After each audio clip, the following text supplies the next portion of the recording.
지난 8일 오후 서울중앙지법에서 열린 자신의 위증교사 혐의 재판에 출석하며 이재명은 경기도 예산 등 유용 사건은 수백 번의 압수수색, 수백 명에 대한 소환 조사를 통해 이미 무혐의 불송치로 종결되었다라며 정치권이 정치검찰을 이용해서 치졸하게 폭력적인 보복 행위를 하고 있다고 생각한다라고 반발했었죠.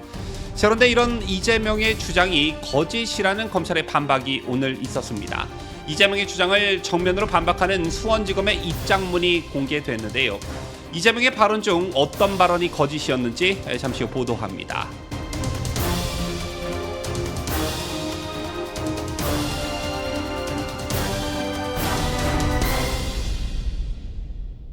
시청자 여러분 안녕하십니까? 뉴스데일리 베스트 민앵커입니다. 검찰이 욕을 먹을 짓을 하긴 했죠. 영상 시작부터 이게 무슨 말이냐면 검찰은 지난 4일 경기도 법인카드 유용 사건과 관련해 이재명 부부에게 소환을 통보했습니다. 그 이틀 전 민주당은 대장동 등 이재명 관련 사건을 수사한 검사 4명에 대해 탄핵소추안을 발의했는데 당연히 이원석 검찰총장 등의 격렬한 반발이 나왔고 곧바로 검찰이 이재명 부부 소환을 통보하는 것입니다. 시기가 오해를 살 만한 부분이 없지 않았다라는 것인데요. 보다 본질적으로 경기도 법카 유용 사건이 터진 게 2022년 1월이었습니다. 벌써 2년 반이 넘었다라는 것인데 그러다 보니 여태껏 뭘 하고 있다가 이제서야 이재명 부부를 소환하느냐는 보수 진영의 비판도 당연히 제기될 수밖에 없는 그런 상황이었습니다. 이원석 검찰총장이 최근 보수 진영으로부터 비판을 받는 지점이 바로 이런 데 있다라는 것인데요. 우물쭈물하다가 민주당으로부터 거센 공격을 받고 그제서야 움직이는 검찰의 수동적 행태, 이건 비판받아도 마땅하다고 생각합니다. 이건 민주당과 이재명의 검찰에 대한 비판과 결이 다른 것인데 어쨌든 이 사건은 경기도 6급 공무원 조명현 씨가 2022년 1월 자신의 모든 것을 걸고 실체적 진실을 폭로해 세상에 알려지게 됐습니다. 당시 이재명 경기도지사 부부가 도청 별정직 공무원에게 쇠고기, 과일, 초밥, 샌드위치 등 개인 음식값을 경기도 법인카드로 결제하게 했다는 것이 그 핵심이지요. 조 씨는 이재명의 최측근 배소연 씨와 함께 이 지사부인 김혜경의 사생활을 담당한 당사자였습니다. 그런데 무엇보다 중요한 것은 이재명 부부의 죄질이 나빠도 너무 나빴다라는 것이죠. 소중한 국민 세금을 가지고 자신들의 배를 불리면서 호의호식하는 데 썼다고 하니 그리고 이해할 수 있는 범주를 한참 뛰어넘어 일제 샴푸까지 심부름을 시켰다고 하니 이 얼마나 죄질이 나쁘다고 할 수 있겠습니까? 더군다나 이 법카 유용 사건은 수많은 의구심을 불러일으켰는데 이재명의 최측근 배소연의 경우에는 60억이 넘는 부동산을 가진 자산가로 알려졌습니다. 또 배 씨의 내연남은 경기도 법카 사건 후 의문사했죠. 따라서 검찰이 이 사건을 제대로 파헤치면 당시 경기도와 관련한 각종 범죄 의혹들이 고구마 줄기처럼 줄줄이 드러날 수 있다는 이야기가 되는데요. 관건은 검찰의 수사 의지겠죠. 이런 가운데 검찰의 수사 의지를 엿볼 수 있는 소식이 오늘 있었습니다. 경기도 법인카드 유용 의혹으로 최근 검찰 소환 통보를 받은 이재명 전 더불어민주당 대표가 이미 무혐의 불송치 결정이 났던 사건이라고 한 데 대해 검찰이 오늘 반박하는 입장문을 내놨습니다. 계속 수사 중이었다는 게 검찰의 입장인데 검찰이 이재명의 발언을 즉각 반박하면서 여론전에 적극 대응하고 있다는 점에서 매우 인상적이라 할 수 있습니다. 수원지검은 오늘 언론에 배포한 입장문을 통해 경찰이 종결한 사건을 검찰이 다시 수사한 게 아니라 검사와 경찰의 상호 협력과 일반적 수사 준칙에 관한 규정에 따라 수사가 계속 진행돼 온 것이라고 반박했습니다. 따라서 이재명의 발언 중 종결이라는 표현이 잘못됐다, 국민들에게 잘못된 인식을 심어줄 수 있다라는 것이고요.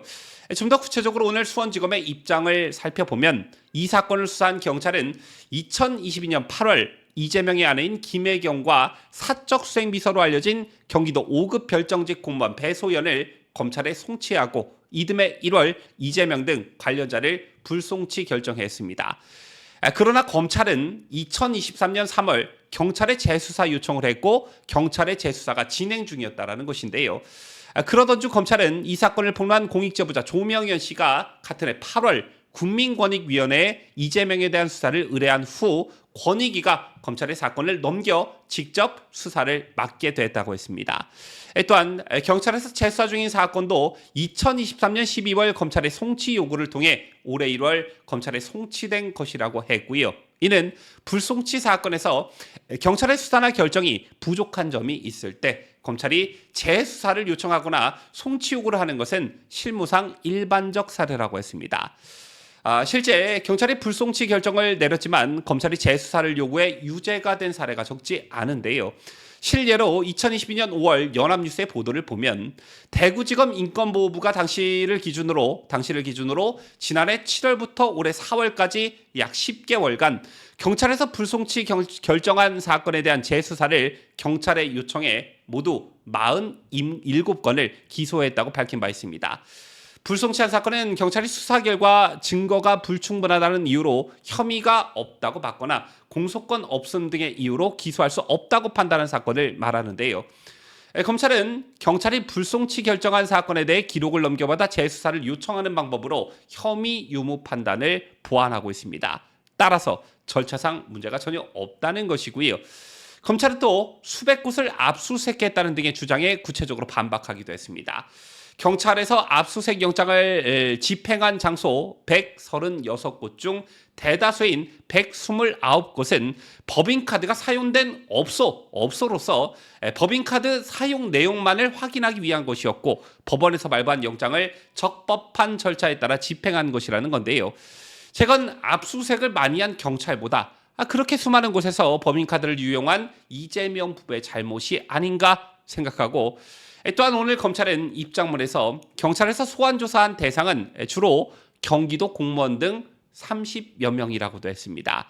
그리고 마지막으로 수원지검은 민주당이 검사 탄핵안을 발의한 직후 소환 통보를 한 데 대해서 입장을 밝히기도 했는데요. 경기도 예산 등 유용 사건에 대해 올해 6월에도 사건 관계인 4명을 조사하는 등 7월 2일까지 얼마 전이었죠. 7월 2일까지 조사를 진행한 바 있다며 피의자에 대한 소환조사 절차만 앞둔 상태에서 검사 탄핵안이 발의된 것이고 수사는 통상적 절차로 진행돼 온 것이라고 설명했습니다. 민주당 일각에서 제기하고 있는 이재명 부부의 소환 통보는 검사 탄핵의 보복이다 이런 주장을 정면으로 반박한 것인데 경기도 공무원 등 30명에 대한 소환 조사를 이미 마쳤고 최근까지도 사건 관계인을 조사했고 이제 마지막으로 피의자 즉 이재명 부부의 소환 절차만 남겨놓은 상태에서 민주당이 검사 탄핵안을 발의했다는 것입니다. 어쨌든 이재명과 검찰의 공방으로 잠시 수면 아래로 가라앉았던 이 중대한 사건이 다시 주목을 받기 시작했습니다. 이 사건에서 이재명 부부는 업무상 배임 혐의를 받고 있는데요. 앞서 잠깐 언급해드렸다시피 이 사건 검찰이 의지를 가지고 제대로 수사만 한다면 무언가 고구마 줄기처럼 계속해서 쏟아질 것 같은 그런 느낌이 듭니다. 지금까지 저는 자유대한민국을 소화하는 뉴스데일리 베스트 민앵커였습니다.